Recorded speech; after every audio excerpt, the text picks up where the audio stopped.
I'll acknowledge that. If you feel you need to leave, please do, but please stay if you can, because it's a safe space to stay in. And if anybody needs afterwards any signposts as to where to gain support because this is triggered, then I can let you know about that. But rest assured, this is a safe space and nobody will judge you. So, who am I?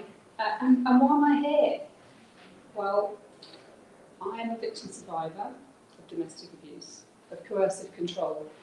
And I have a mission, how grand is that, that other people are not put in the same place that I was put in. And by that, I mean not understanding, not knowing, not recognising, and then not knowing what to do. Big mission, and it won't be done in my PhD work, but it will be a start. Because I should explain to you later by reading you a story of how to help other women who find themselves in this awful position to understand and to identify what's happening. So, I have a background with the traditional role of the woman. Do please come and sit down, thank you. And that triggered all sorts of thoughts in my head when I tried to work out how on earth I got into a position of being coercively controlled. So my PhD, and I went to the showcase recently, and I didn't even understand the titles of some things that people are looking at. Mine's a very humble title. It's a very humble title. And I want to suggest that second wave feminism opened the gap that men fell into, and to try to re-establish control, they used coercive control. This is not, please, the gentleman in the room doesn't apply to all men. And I do know that domestic abuse occurs in other relationships as well. It's not perpetrated solely by men. But for the purposes of this talk and for my PhD, that's the view that I'm taking. Okay, so we have a situation where, and the more I do the research, the more I find, where women have a role in the home that's incredibly difficult to fulfill. And we have a role. And I'm a second wave feminist, and I still hold on to that role. Why? Well, we can look back, and I'll show you some of the literature I'm looking at. We can look back and see, why did that happen? Why does it continue to happen? Why do then men feel so threatened that they need to control us and abuse us to maintain their lordship over us? If you look back at the war, you'll remember stories of Rosa de Rivera, who went out to work in the factories, in the ammunition factories during the war. When the men came back, she had to step back into her traditional role. She was a mess of a mother by then, but it predates all that.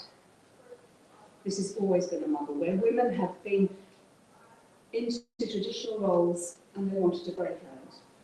Men wanted them to remain in that role, this is what I'm thinking, and to do that they needed to control them. Post-war, that happened. Women came back in from their roles outside of the home, came back, more dissatisfied perhaps with the traditional role than ever. Men came back from the war and wanted to regain the control. And those men showed their sons how to maintain it. And those sons showed their sons. And we are, I think you will agree, still in the midst of that. I don't know if you listened to the news this morning.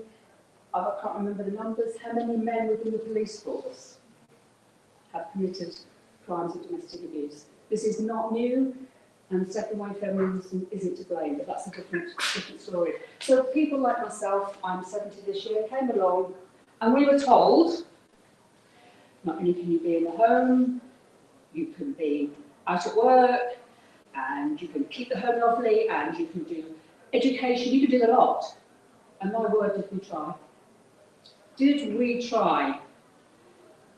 And then just were like, what on earth is going on? I don't understand. This woman up before kept the kitchen floor clean, cooked my tea. She's now out at work. And because they didn't know what to do, they became more controlling. That's my hypothesis. That's my theory. So I had to spend 3 years reading books, talking to people, finding out that there's a validity in that.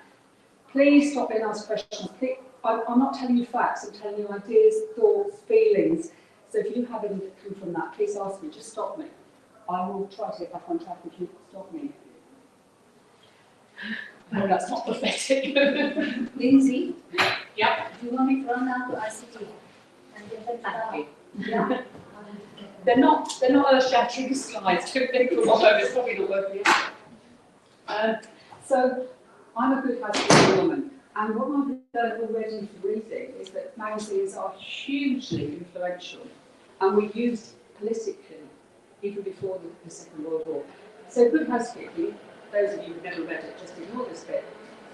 1957, put the living on, take the penny off, be ready for your man when he gets in, he's had a hard day.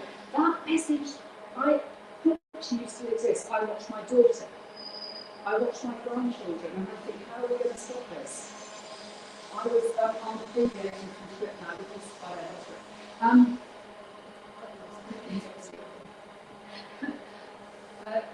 I want you to picture a scene. It's Christmas morning. Okay, I've been to midnight mass, and I'm walking back from midnight mass on my own.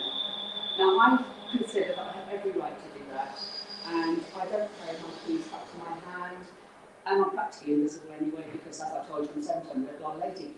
I think none of us should be frightened of that. And I come across a young girl, and she is young. She's sitting on the wall at the end of my road, sobbing her heart out. What's the matter? Yes, this is now nearly 1 o'clock on Christmas morning. It is perishing cold. She has very few clothes on. Seems to be the fashion, not my place to judge. What's the matter? She said, oh, it's my boyfriend. And I think he's left me. And she's with another woman. I said, okay, well, should we get you home? Because it's pretty cold out here. It's Christmas morning. No, she said, and she really is sobbing like this. She said, no, I need to go and find him. I need to make it up to him. I need to make it better. This is 2022. And you are still accepting poor behaviour and going back and back and back to him.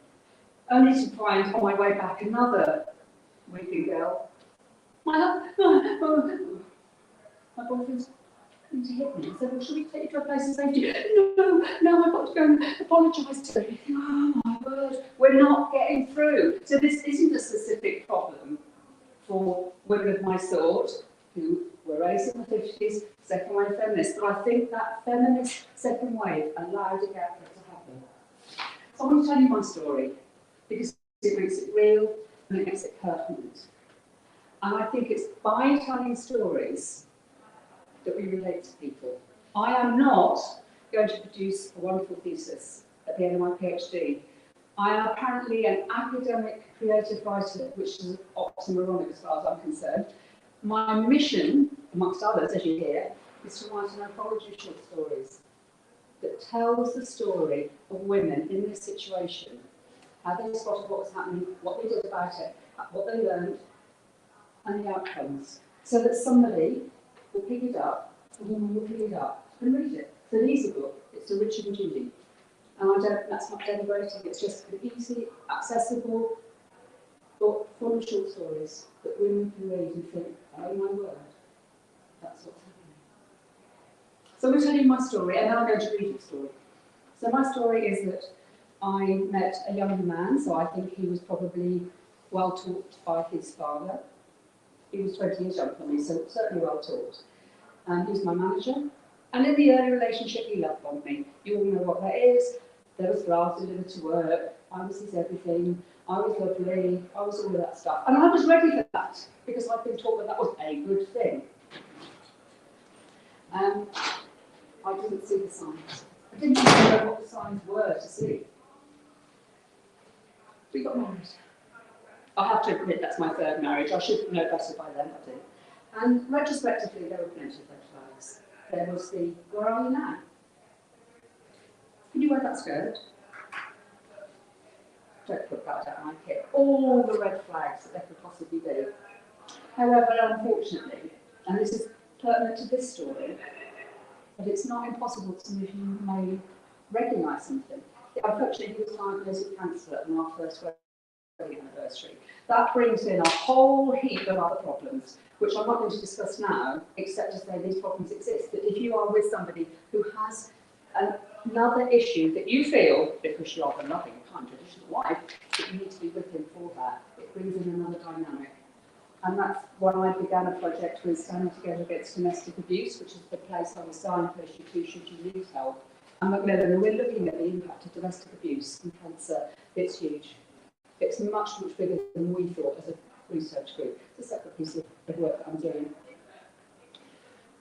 So here I am, married to a man who, at first I think, oh, wear that skirt, he likes that, it'll make him happy.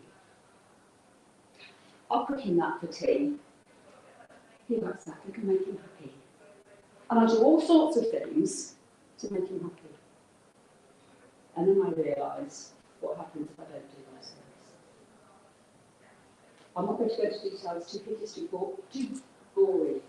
You don't want to think about it at lunchtime or whatever day this week, on a Tuesday.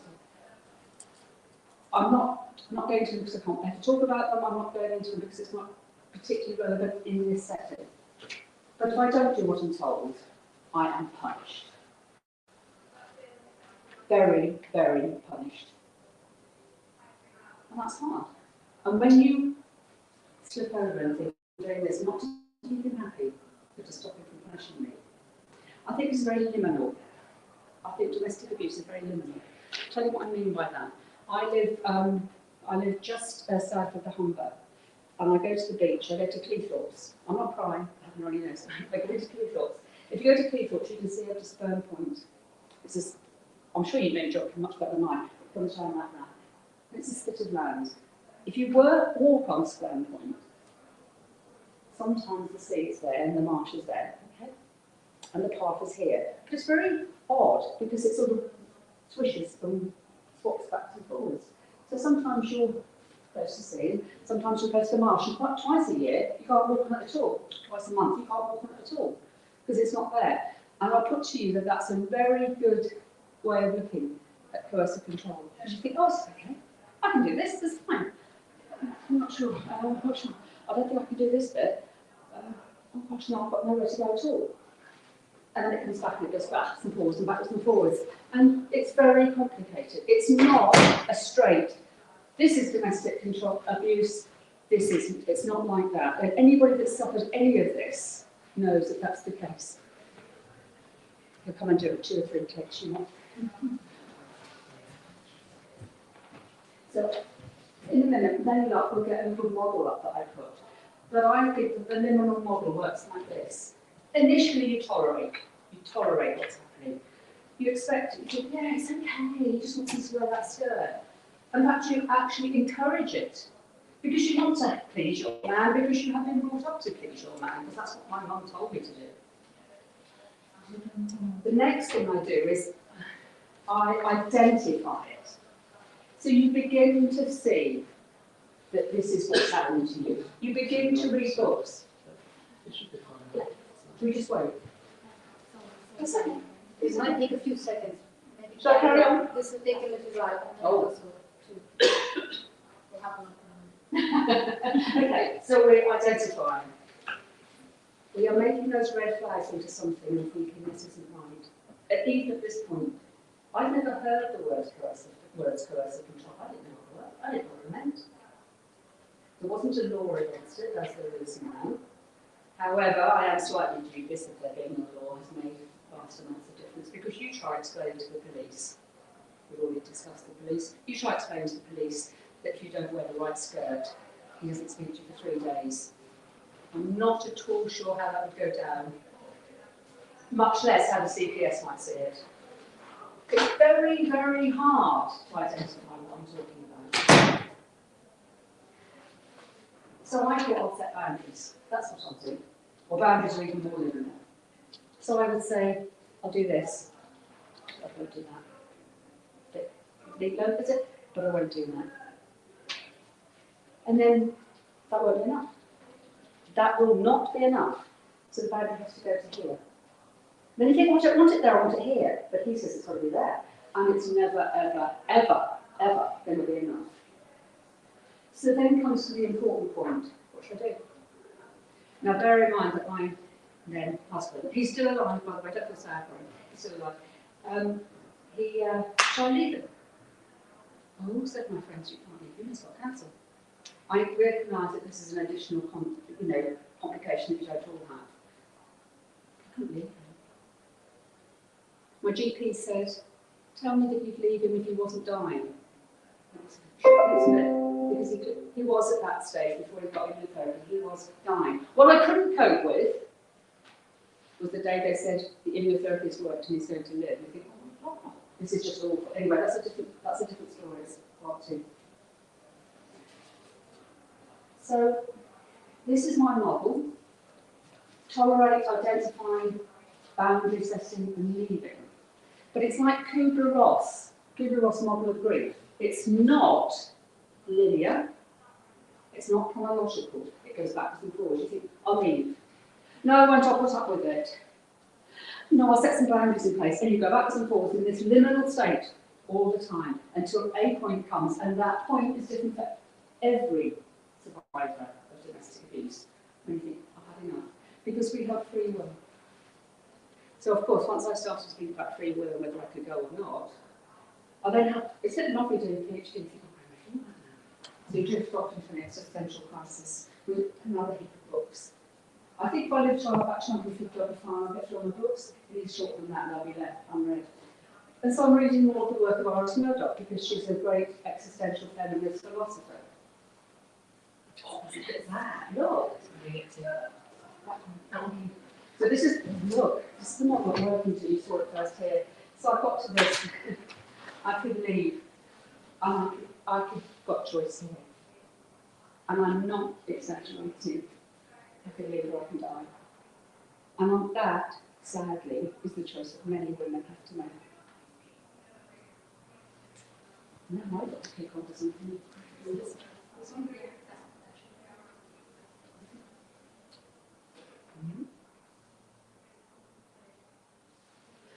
Yeah.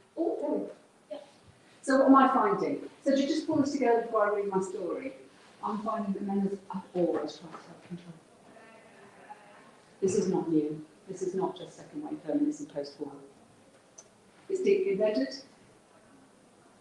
But feminism may have made men feel even more threatened. It's embedded at all levels.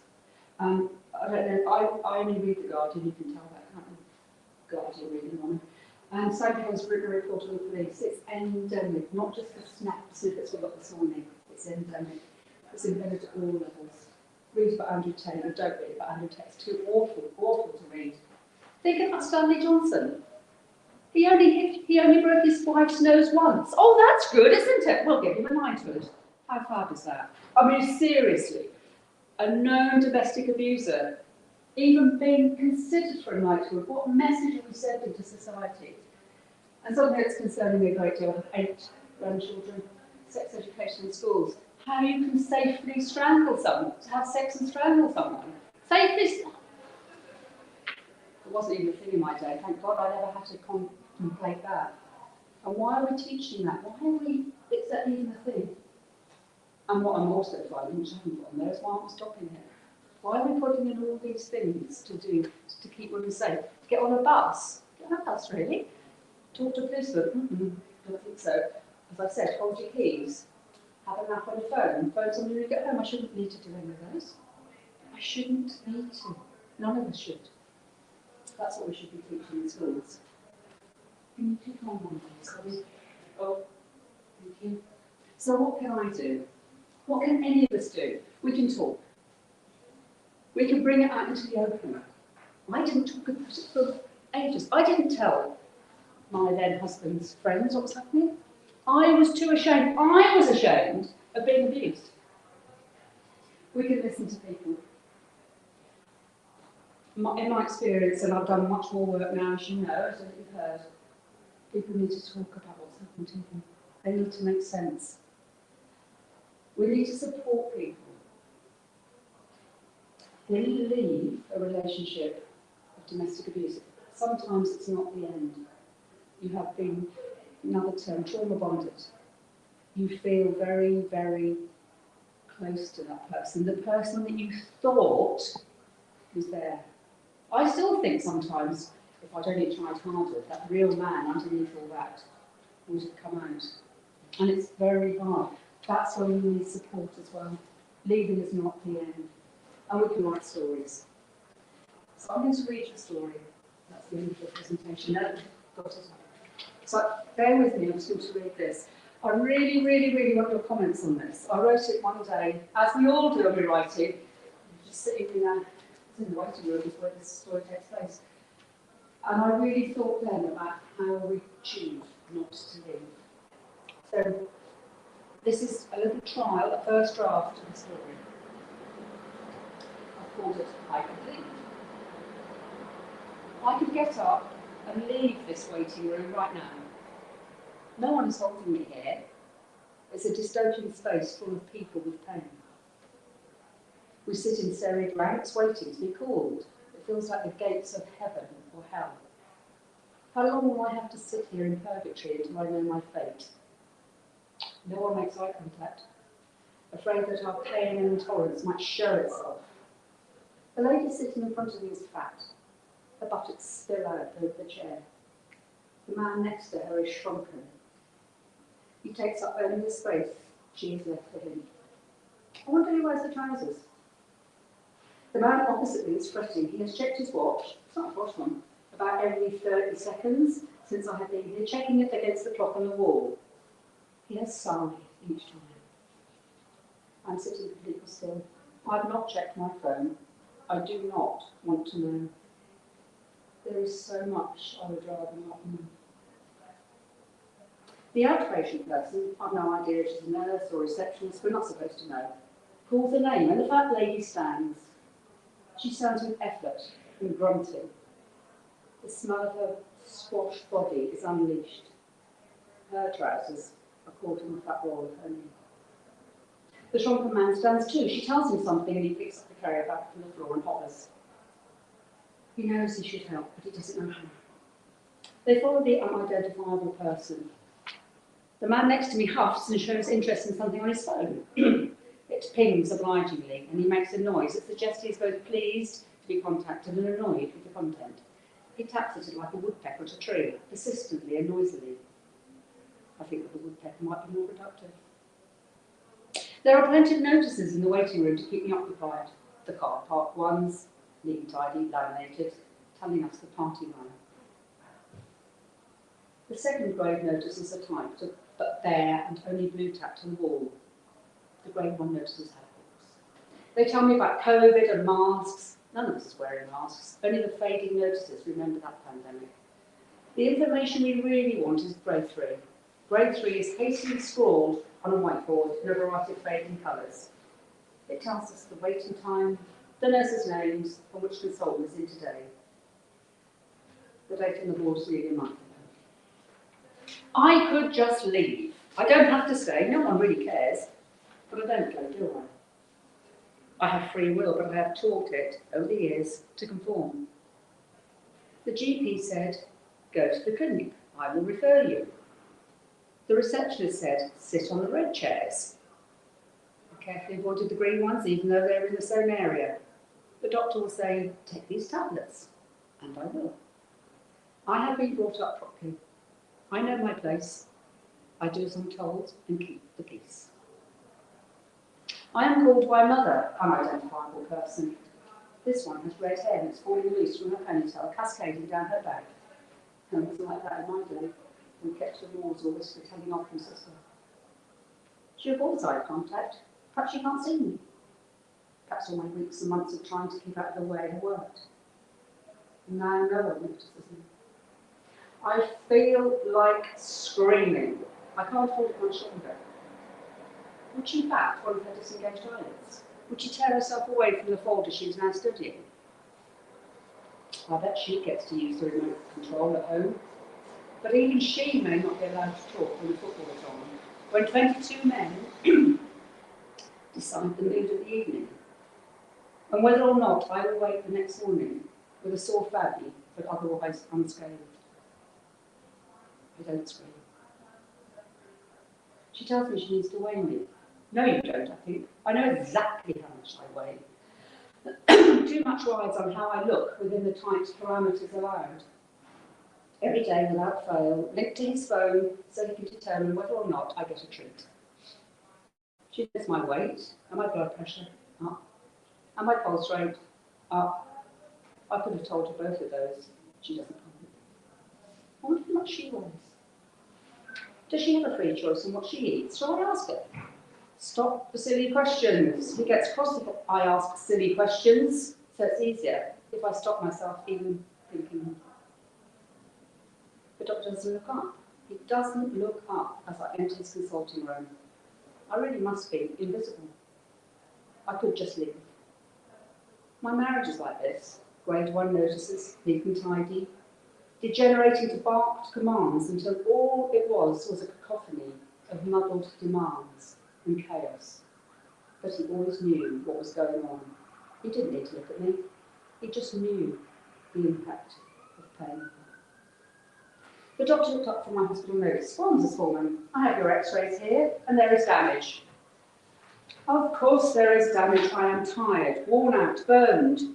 You can't take away the weight that is dragging me down, can you? I suggest you have surgery. We will book you in. I see his expression change from indifference to startled anxiety when he looks up and sees my bruised face. He averts his gaze quickly, just like the postman and the girl in the corner shop. All at a loss, not wanting to see, not wanting to know, not wanting to be involved. I hope he is a better surgeon than a man. I hope he's been well trained on opening people up, even if he has not been shown how to engage with their obvious pain. We'll be in touch. Anything else you would like to say? He says. Is that apart from the nothing I have said so far? Yes, I would like to tell you that my husband is abusing me. I would like to tell you that I live in fear, that I won't be having surgery because he won't let me. I would like to tell you that every day I walk on the proverbial eggshells, waiting until I do something wrong and for the anger to kick in. And you might say, we all have free choice, and why don't I leave? And I could tell you all the ways that I can't and I don't, any more than I could have walked out of your waiting room. But you don't seem to be the man to have an existential crisis with. I thank you and leave, ashamed to have said so little and to have been so glad of an hour alone. Thank you all for listening.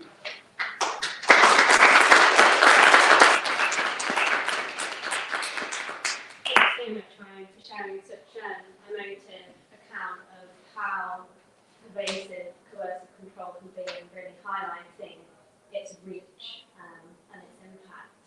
I think it's really good and incredible insight.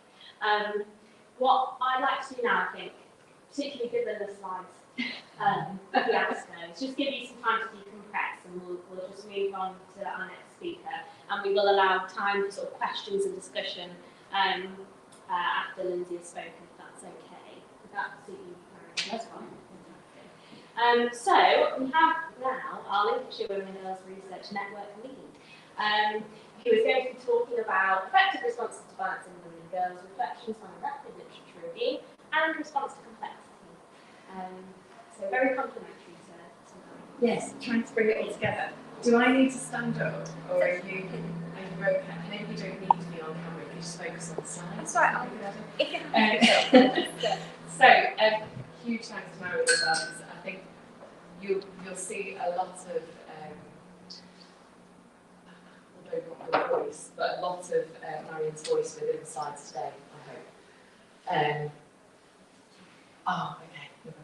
Okay. So, what when Marion first came to us and Lauren suggested this seminar, I thought, oh yeah, actually this is a really good opportunity to talk about some work that I've been looking to be involved with across both the literature review, as you can see on there, but also a project that I'm very passionate about and lead on for Nottingham City, responding to complexity, looking at providing and improving support for survivors of domestic abuse who experienced what then was termed complex needs.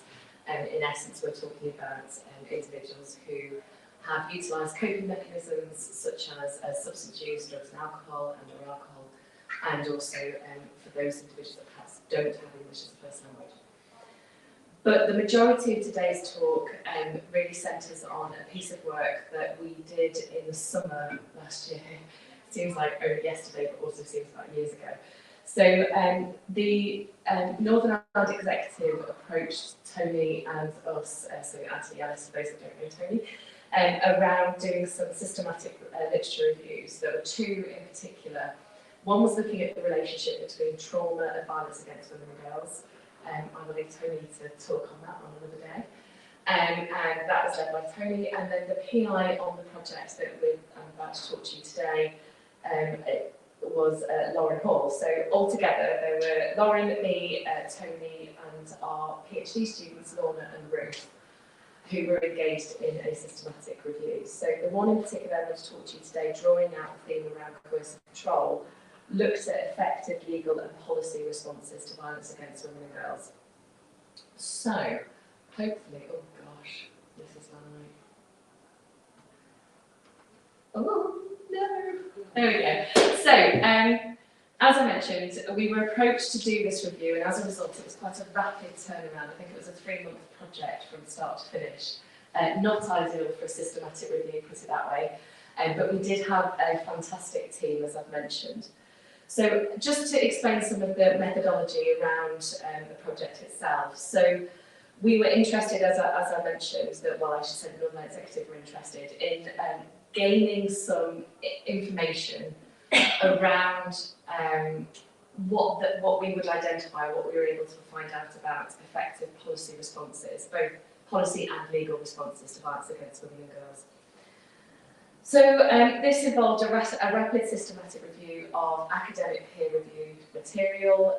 The search took place in August 2022, and because of the volume and the time relevance of the material, we agreed in consultation with the funder that the research team would only include data published in the previous 5 years.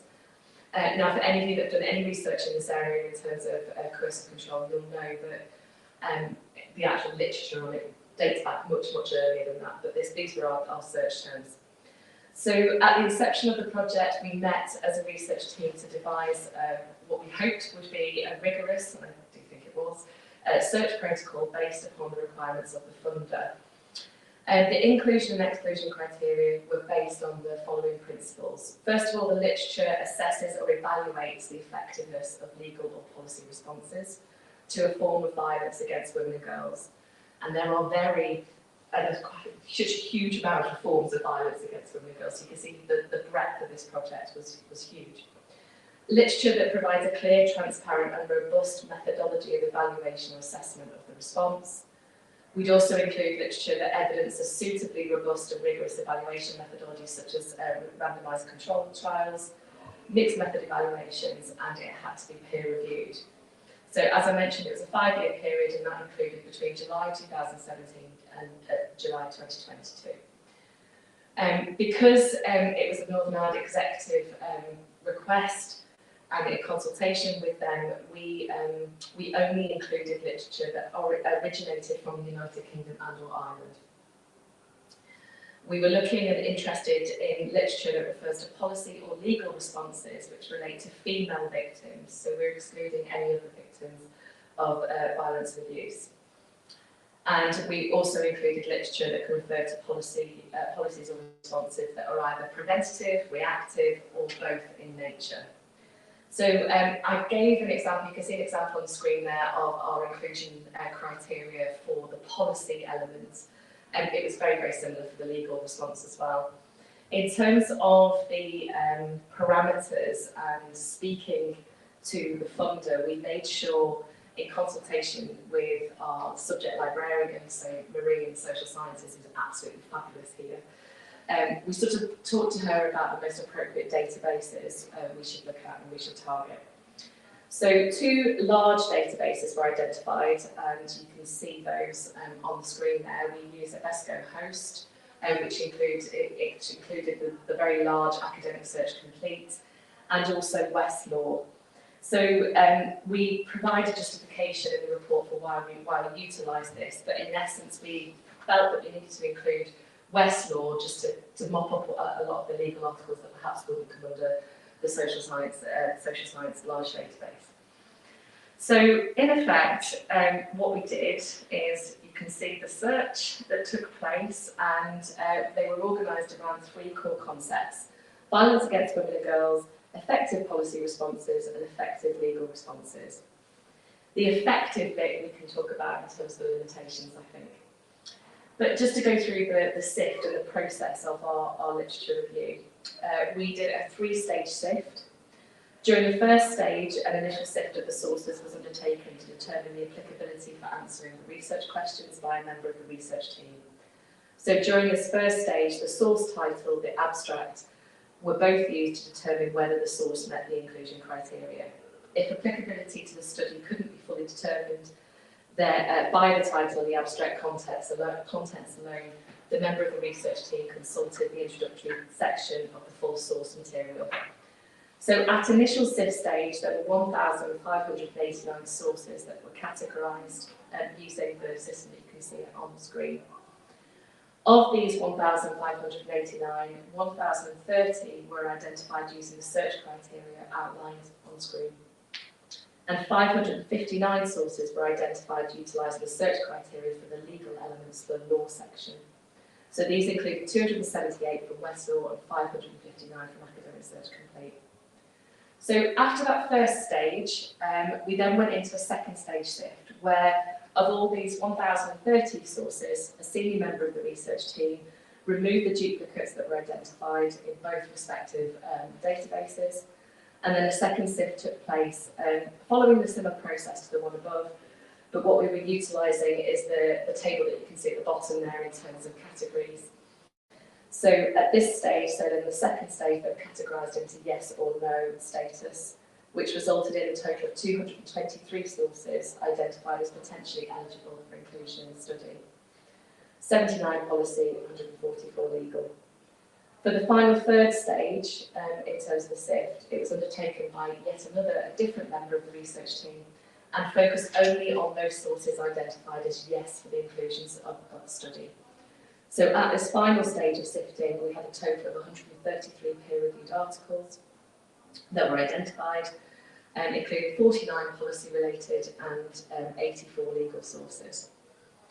On closer reading, so once we got into the reading of the sources, it revealed that 35 of these legal sources and 19 didn't meet that inclusion criteria. So in summary, what we looked at was a final sample of 79 peer-reviewed articles that were included and discussed within the report that we submitted. So what I wanted to do today, as I mentioned, is to complement Marion's talk, was really pull out, although we were looking more broadly at violence against women and girls, and sort of give you an indication based on the report here, we did look at a number of different areas as a result of the search. So we include things looking at sexual offences, rough sex offence, Sarah's law, intimate partner rape, harmful practices, prevention education of young people involved, police responses and interventions. So there's quite a huge amount within the literature search that came up. But what I want to do today is just pull out those areas relevant to Marion's talk today and to focus really in on coercive control.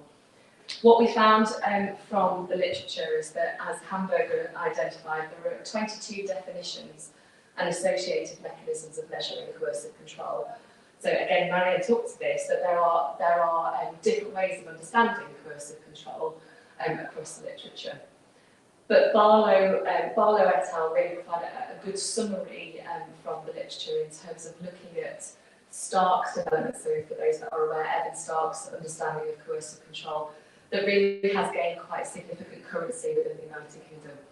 So Barlow identifies that, as with many academics, policy and practitioners, the understanding of domestic abuse is really driven through this lens. So his concept attempts to capture the cage of intimidating, degrading and regulatory practices, engineered by abusers to inculcate fear and threat in victims' everyday lives. Now, what Barlow et al. Identify here is that Stark emphasised the centrality of the gender argument, arguing that coercive control most frequently operates within heterosexual relationships, in which men use social norms of masculinity and femininity to impose their will. Now, this was within our literature research, but obviously we also have contextual knowledge as researchers in terms of coercive control, and managing that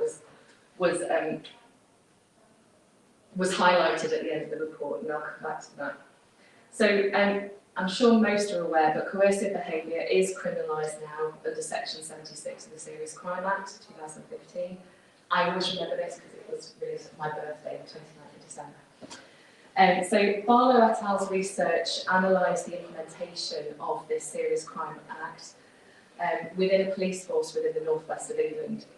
So first, the researchers quantitatively analysed all recorded crimes of domestic abuse, of which they found there were 18,978 incidents within the force from the 1st of January 2016 to the 30th of June 2017. Secondly, the researchers conducted a qualitative analysis of all recorded cases of coercive control within the force, 156 incidents. What they found was that the creation of legislation which criminalises coercive control represents a positive legal development in respect of tackling domestic abuse. However, what the researchers identify, and again Marion alluded to this, is that the law does not exist in a vacuum, and that laws require both interpretation and implementation in order to be successful. So from the data that Barlow et al. Analysed, the partnership police force recorded a total, as I mentioned, of incidents, but that actually the legislation is underused and under-recorded within the partnership force. What we also identified within the coercive control literature is that there are problems with interpreting coercive control in practice. So the analysis of the data revealed that compared to other domestic abuse-related offence types, coercive control cases were less likely to result in the perpetrator being arrested and the case being solved, despite being assessed as high-risk incidents. So the key findings from our literature, primarily from Barlow et al.'s work, because that's what came out quite significantly on coercive control, is that although the developments of the law are significant, it's going to lead to conceptual and evidentiary difficulties in criminal prosecution. Further guidance and training are needed to support the convictions of coercive control. And just reflecting on, as I mentioned before, sort of my foray into practice as well and professional training, this really comes out in terms of a lot of the domestic abuse charities that are involved in training partners really focus on the need to identify evidentiary practices to try and support those prosecutions. Again, what Barlow et al. Identified is that there needs to be a whole system approach to ensuring that conviction. So those working with survivors really need to know what sort of evidence the person needs to retain, but equally there needs to be training for police officers in terms of what type of evidence they need to obtain as well. What Tolmie's work also identified is that legislative changes alone will not be successful in stopping coercive control. Another area that came out that I think is useful in thinking about today's topic is sort of the impact or the learning on multi-agency capacity to respond to coercive control. And within the literature review, we've identified a number of articles that focused on COVID-19 responses. And one of these, highlighted by Walklater, Godfrey and Richardson's research, is that they conducted a piece of work looking at lockdown domestic abuse response practices, collating data, qualitative data from domestic abuse leads on 22 police forces. And they argue that this online MARC really provided an opportunity, as you can see from the quote on the screen, to have a speedier and better informed, more responsive decision making with all the relevant agencies in the room. So these are multi-agency risk assessment conferences. Although limitations were also acknowledged, what Walklater and colleagues argue is that as far as the police are concerned, the practices they adopted during lockdown kept high-risk victim survivors in the centre of concern. So what came out from the literature is actually the focus on survivors within the lockdown period really kept them as the centre. So they were prioritised. The Domestic Abuse Specialist Response Unit also came out with Halford and Smith's research, looking at a multi-agency pilot within Lancashire Police. And I know this isn't, again, this is contextual knowledge rather than from the literature, because we know that something very similar happened in the North East, which actually Barlow was involved with.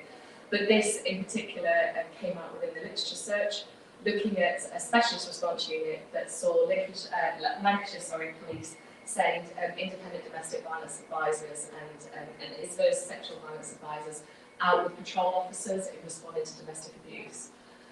Holford and Smith argue that the results were positive and promising, but because of the short length of the study, the area covered, it's quite small. So in terms of having conclusive findings, it's very difficult. They do highlight some limitations. But again, they stress that the police and partner agencies are much more likely to be able to safeguard a victim if they focus on their immediate needs as opposed to the present focus on gathering evidence and zero tolerance. So in effect, the police can do their job as first responders, but that the voice of the survivor, the victim, when they attend, is also prioritised in terms of their safety. And this is a theme that will come out throughout. So the other area, thankfully, that came out from the literature review was responding to survivors experiencing multiple disadvantage. So here, this was the mixed method evaluation that was led by myself, looking at support services designed to respond to the intersecting experiences and needs of survivors. So I've taken the liberty, shall we say, to give you more detailed findings from the Response to Complexity project today to kind of contextualise what we're talking about here in terms of the mixed methods, responding to survivors. So the identification of an additional wraparound or whole system approach to support is essential in enabling survivors with intersecting needs to access helping services.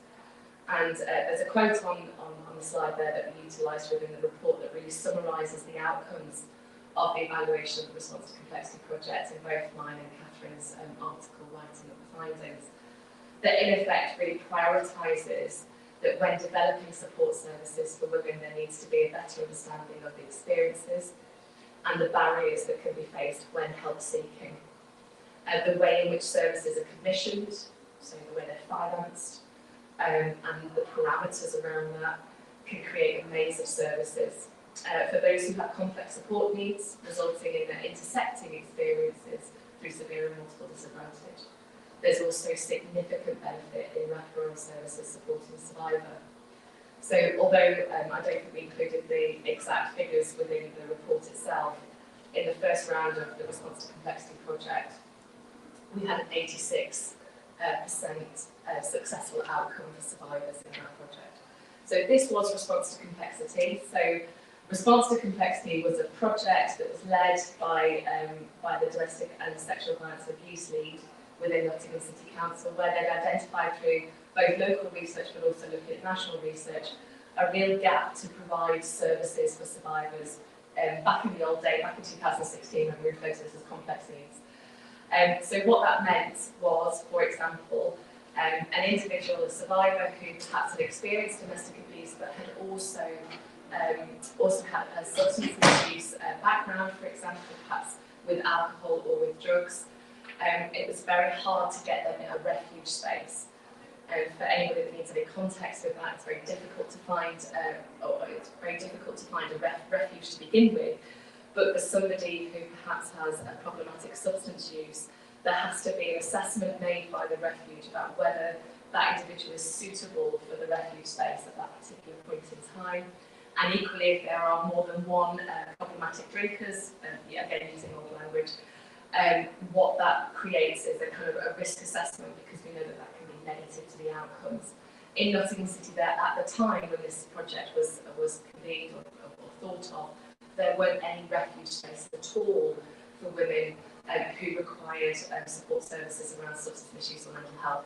So what they were finding, based on a medium risk project that was led by Rebecca Barnes, what they found from that project is actually a number of survivors were ending up in repeat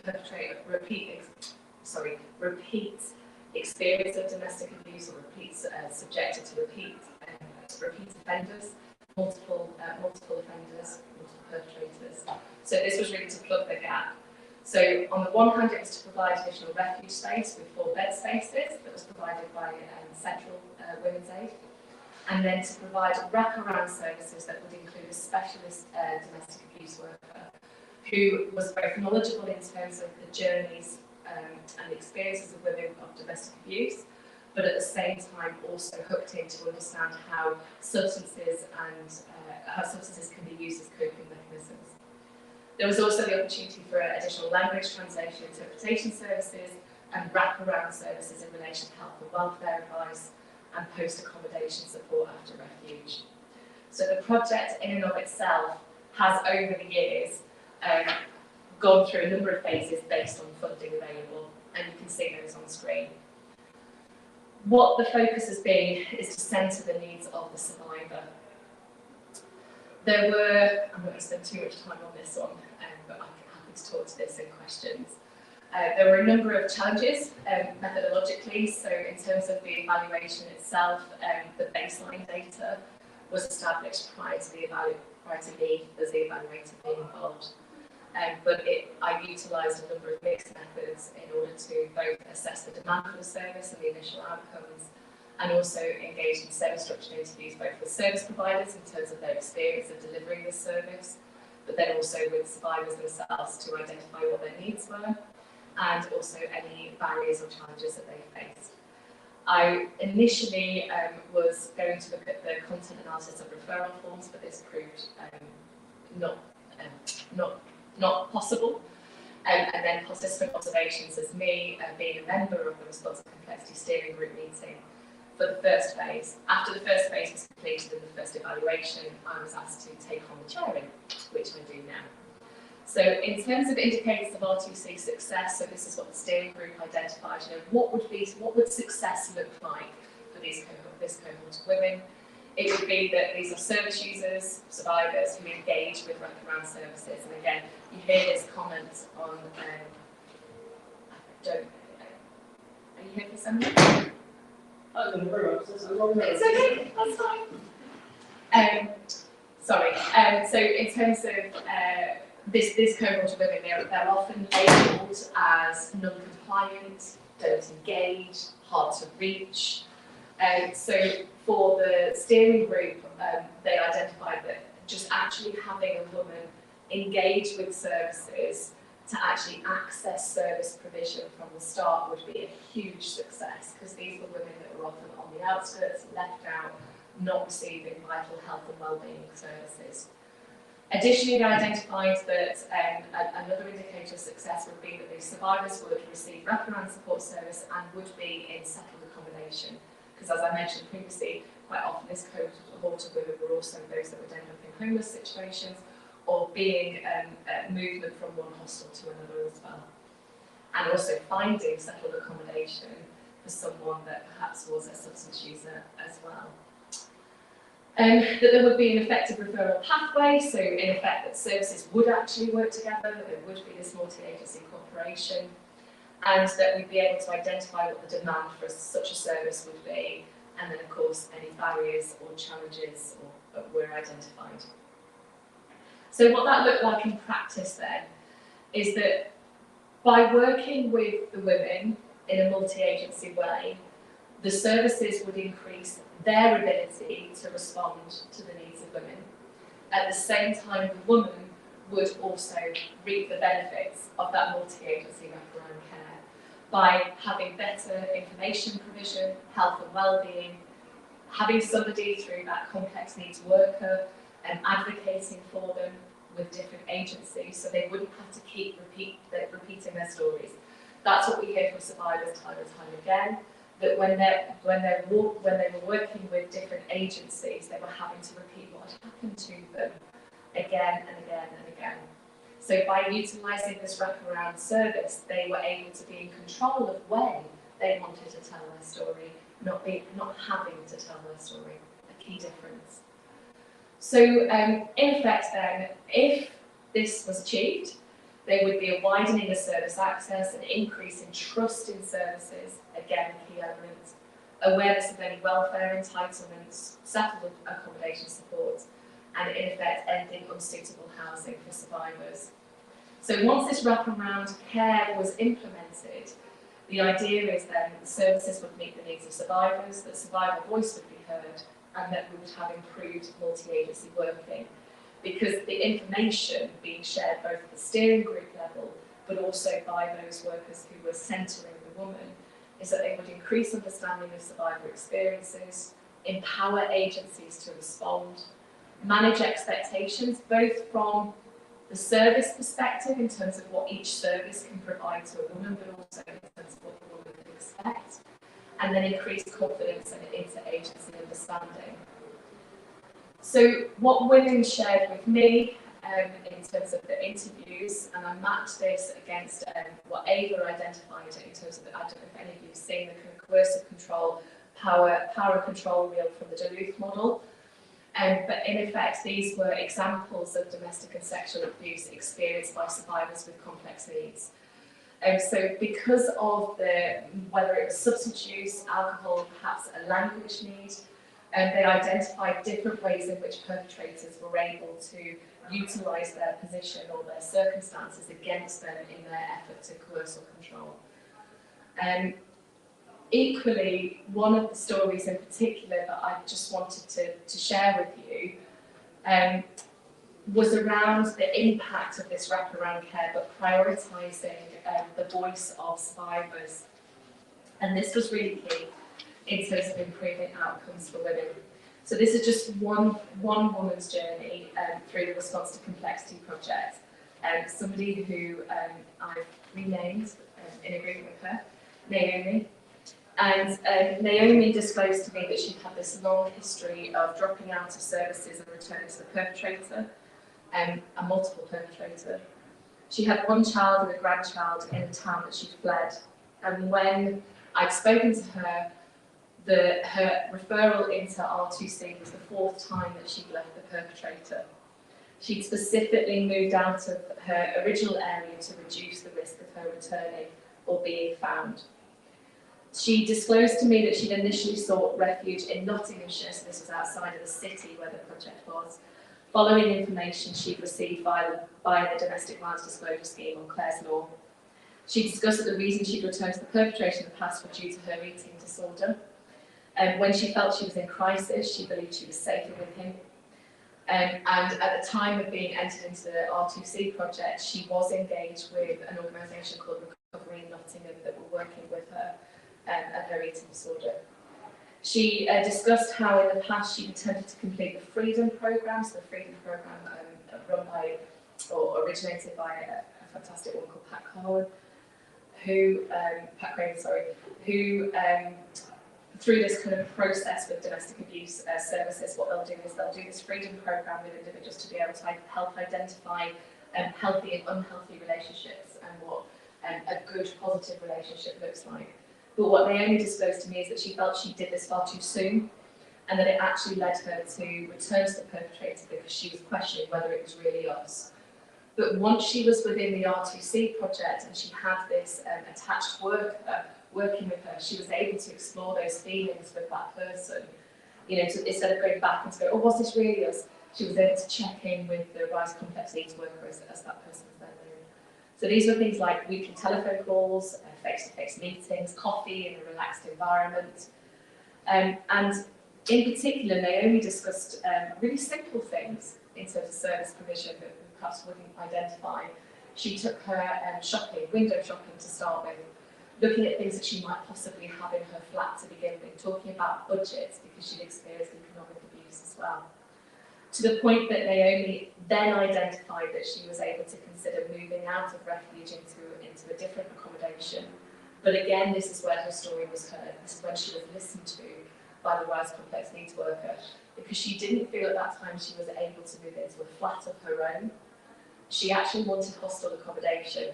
Now, I remember this conversation in the steering group, everybody went, "Ooh, hostel accommodation, risk of multiple perpetrators, are you sure?" And the Rise Complex Needs worker was very, very clear, this is exactly what she wanted, this was for her. And it did work for her. So when I interviewed her, she was actually in the hostel and she was finding it really well. She was, again, building up confidence to move into settled accommodation.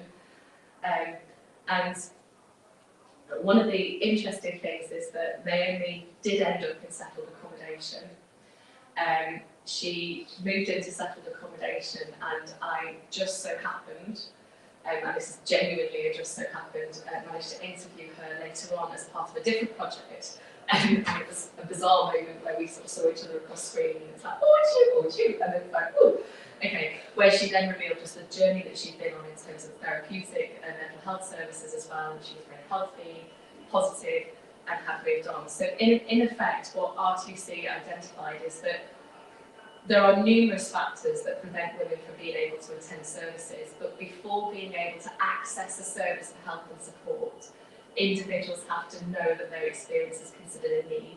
So when we talk about services, services often talk about, oh, these women have these particular needs, or you know, we need to make sure that she addresses her needs, or that our services address her needs. But women don't talk about needs as such, they talk about experiences, they talk about things that happen to them. So what R2C really revealed is that this requires professionals to deliver or develop services to understand how women frame the things that have happened to them and be clear about the ways in which support services can help. So returning to the key findings then from the literature review, of which this was one of them, funding for gender-based violence services should be consistent and not short-term. So one of the things that the evaluation identified is these were kind of 6-month projects, and as a result, the service provision, sort of, you know, the access to service provision went in and out. Access to legal aid should be made more accessible to reduce the number of self-represented litigants. This is drawing on the work of Speed, Thompson and Richardson. That there needs to be awareness of local and national services that can help to support joined-up working. Again, what we found within R2C is that just by having that steering group and having people who are decision makers, they can identify particular services that might work, so being able to signpost further, but also thinking about that national agenda or national agenda. Walther, Godfrey and Richardson's work, as I've already mentioned, also look at the local assessment of the balance between online blended and in-person responses that may help to optimise efficiency in responding to gender-based violence. And again, drawing on Holford and Smith's work, the co-location of domestic abuse victim-centred services and police first responders could also increase safety for the victim. Co-location services need to be better equipped to respond to victim survivors' immediate needs. So again, some of the key findings that I just want to draw out and share with you is in relation to changes in the law and legal practices. So whilst we found that there were some effective legal responses, actually the way in which they can be more impactful is when they are accompanied with cultural change. So there needs to be a balance between both civil and criminal options. It's important when implementing policy that it doesn't culturally segregate individuals, or services for that matter. To effectively protect victims, all agencies need to be aware of and understand the relevant law. And again, particularly in relation to coercive control, this is key. Funding comes out all the time as needing to be consistent. And one of the areas that I'd love to see more work on, I know Lauren shares this as well, is looking at protection orders. So literature revealed that as a policy response, this was a kind of underutilised area, and in fact the Domestic Abuse Act has also highlighted this more recently. So breaches of protection orders need to be systemically responded to, and a commitment from police is needed for effectiveness in this regard. And actually there's more research needed in this area. We do also in the report encourage exercising caution, because the over-focus on protection orders could end up minimising victims' voice in terms of what they think that they need to maximise their safety. So a fine balance between implementing those criminal and civil options. So again, I've already mentioned this, but just to summarise, to sum up, in terms of criminalising coercive control, we have seen within the literature that it's led to conceptual and evidentiary difficulties. That domestic abuse training for police officers significantly increases the likelihood that evidence of coercive behaviours will be evaluated appropriately. Also recognising that legal changes alone won't be successful in stopping coercive control, but that further guidance and training will be needed to support successful convictions. Similarly to the Response to Complexity project, the research related to coercive control identified that whole systems approaches are really useful in terms of requiring, not just useful, are required to ensure conviction.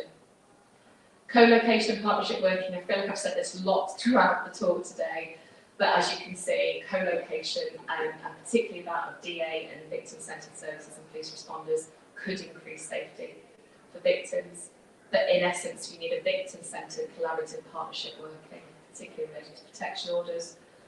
One of the outcomes of the health and wellbeing section that I haven't talked to you about today, but thought it was worth flagging, and absolutely is, based on what you said, Marion, and I didn't know what Marion was going to say, is hospital-based IFAs who are there to provide enhanced support or quicker referrals to be able to help quickly identify a range of services for survivors, or equally identify survivors who might be able to access services. And that IFAs can also be used to upscale healthcare practitioners to recognise the signs of abuse. Excellent. So in terms of gaps in the literature review, as I mentioned, unsurprisingly there were some, and drawing on our collective knowledge as a research team, we expected to find more research on harmful practices. Within the report we covered FGM and forced marriage, but that was quite limited. Although child-to-parent abuse was identified, there was very limited research on the effectiveness of any legal policy responses. So kind of, you draw the question, are there any? If there are, where's the research? Let's get on it. No research was identified or explored in terms of the effectiveness of responses predicated on addressing the role of adverse childhood experiences. The research team might laugh at this point because I have a real issue with ACEs, but actually the very fact that we didn't find any, I also felt a bit vindicated, but let's not go personal on that one.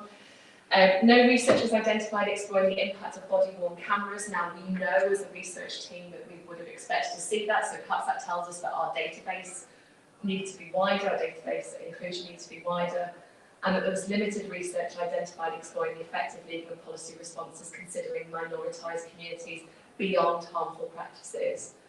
And no research identified within the lit review that explored in any detail domestic abuse integrated offender management. Again, something that we were very aware of. So that was a whistle-stop tour of some of the elements of our literature review project and also response to complexity. Thank you. Thank you, Lyndsey. I think what you discussed really nicely complements sort of practical themes in response to some of Marion's lived experience themes there. So thank you. I'd like to just invite anyone of the audience now, any sort of thoughts, feedback, reflections, questions that you might have for either of our speakers. Very much welcome to pass over. I've got questions of both speakers, so to break them up or dominate discussion. No, go for it. Let's just hear the Marion, I've got some feedback on the question. Feedback in terms of a PhD, you might actually consider going in to prove a hypothesis or to answer a question. I think you're trying to with that one, setting out with an introduction methods. And you also want to look at critique of the Wales model of feminism, which is largely being debunked as central white Western women's learning when black feminists have been onto this for decades. They were way ahead of us. But my question was, it wasn't clear from your presentation, it was not to me, what your argument was or what you were doing, because you moved between saying secular feminism creates the gaps, creates the conditions for this to flourish, and then also saying this stuff is not new, it's been happening for ages, secular feminism didn't cause this. So could you explain a bit more what your position is and what your PhD is doing? Yeah, and that's the dilemma I'm facing now, because I started off naively thinking that second wave feminism has created that gap, but the research that I've already done shows that that gap existed well before that. So I may not even be able to prove what I've set out to prove, because in fact what I've looked at says that economics has been going on for a very, very long time. I think what I might show, and I haven't found proof of this yet, is that it enhanced it and made it more obvious. And to people who are living within the throes of domestic abuse now, it might help to explain why we behave the way we do and why men behave the way they do. But I no longer think that it necessarily created the gap. I think the gap was always there, and it may have just brought it to the surface in that particular time.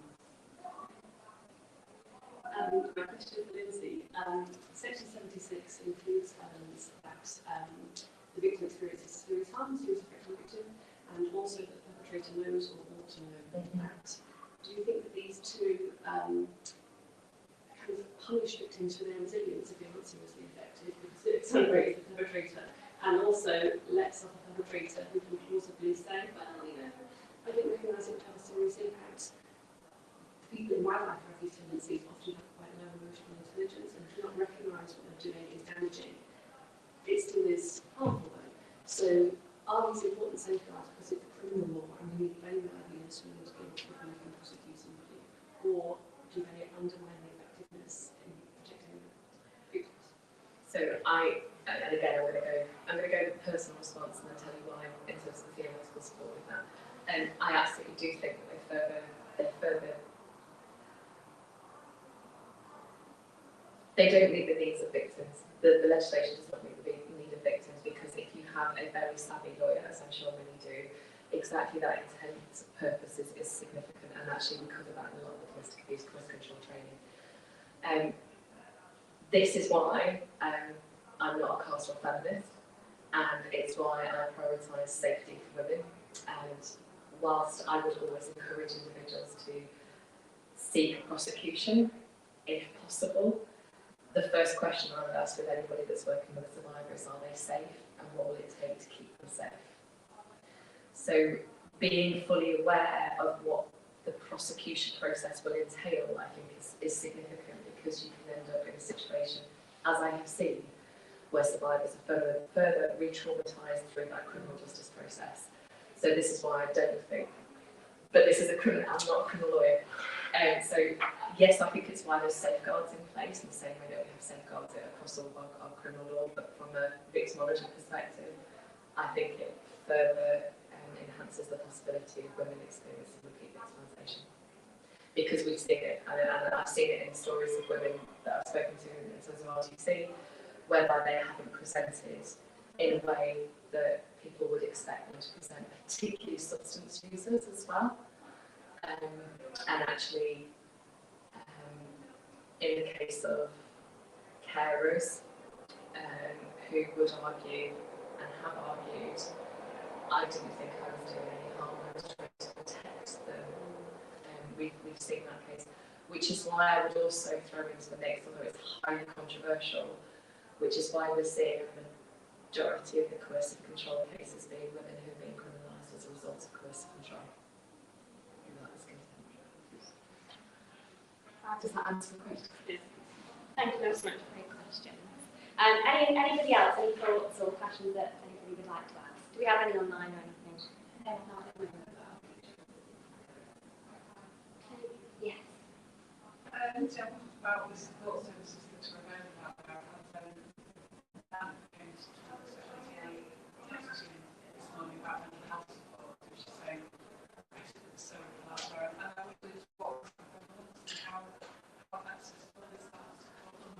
Okay, so thank you for asking that question. So aside from response to complexity, what I've also done, Nottingham Women's Centre are part of the steering group and provide therapeutic mental health counselling service, and both myself, Lauren, and Lauren Smith in psychology were involved in evaluating the therapeutic service.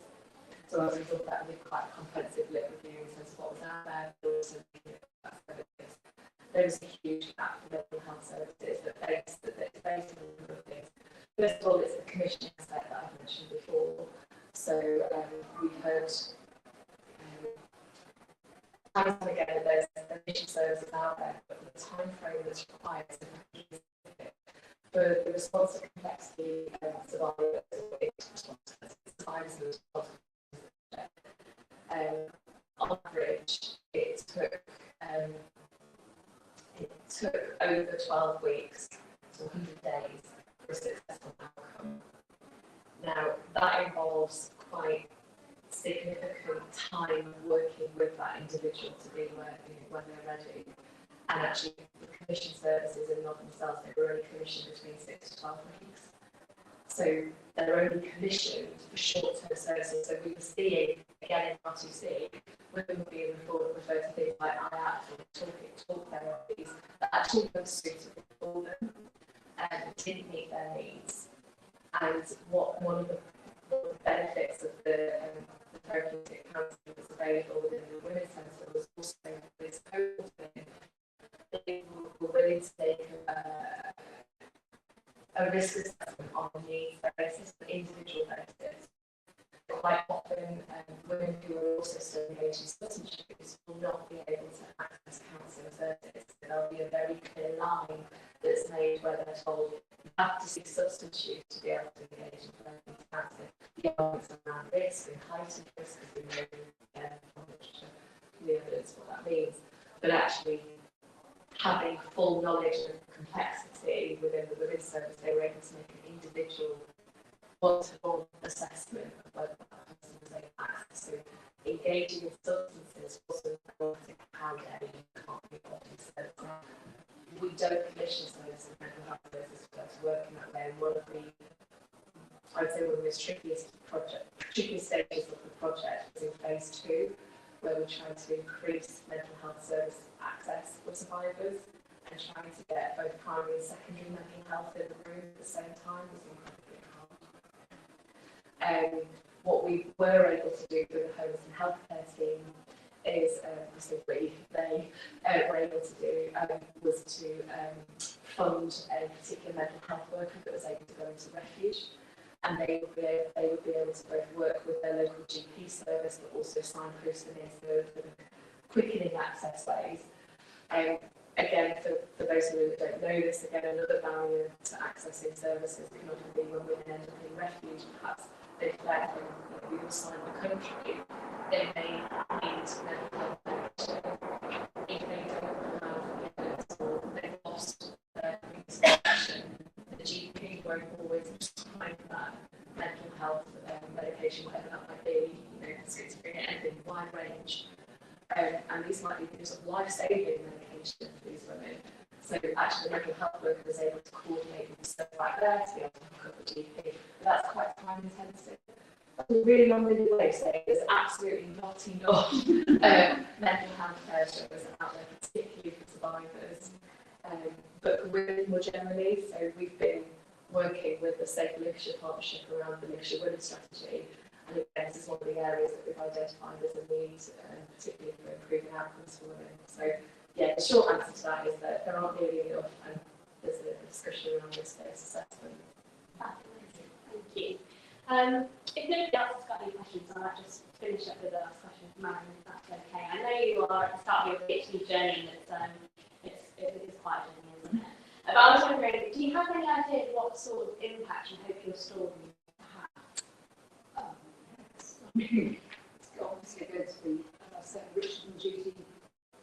I want it to be a book of really accessible stories that people pick up and read, understand, identify with, and challenge themselves to think, what would they do in that situation? And being in that situation, what shall I now do? What's the consequences of me staying, going? Is that what's really happening? And what's the safest, best thing for me to do? And when I have left, what happens then? So I want to cut down on the sense of loneliness, that you're the only person in the whole world that has ever happened to you.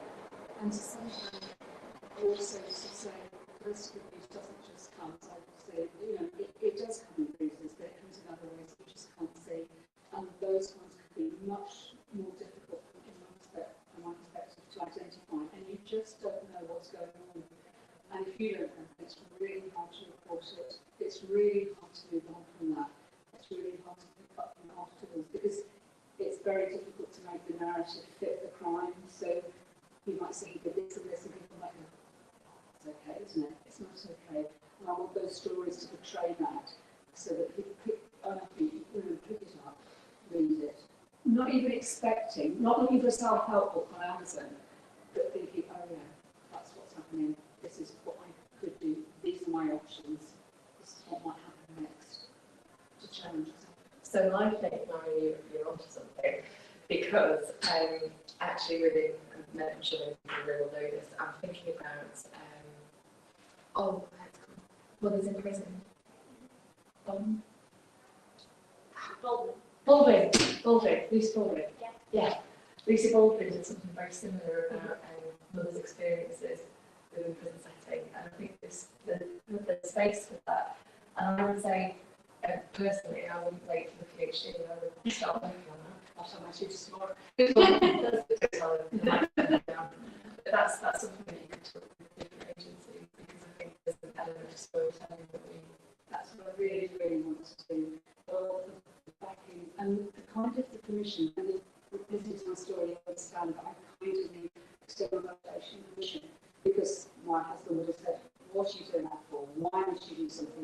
why have you always got to make it an issue? So I need to break through that. So people who recruit on the PhD is really, really important. It might not be the right thing, but it's the right thing for me to do, to validate, to say, do matter. And we could have an hour debate on whether you need a PhD for lots of good stories. I'm not saying that, but it kind of says, yeah, you're worthy to stand in this space. What you say and what you write would be worth hearing. And that's how I viewed it. So we could debate about the name of the story better, but that is a quite different saying, I'm worthy of the space I now occupy. No, I think definitely do it there. Thank you very much. Thank you everybody for being so patient with the slide situation, particularly Marion. And I'll be in touch. We've got a date for our next seminar as well. Yeah, and kind of a plea out there as well, I'd say, for the rest of the network. So far we've focused on persistence, we've focused within the criminal justice sphere, but I'm aware that within our network we have a much broader reach in terms of health and well-being, particularly with sports, etc. So please do contact Lauren if you've got anything that you'd like to share. Fabulous. Thank you very much, everybody.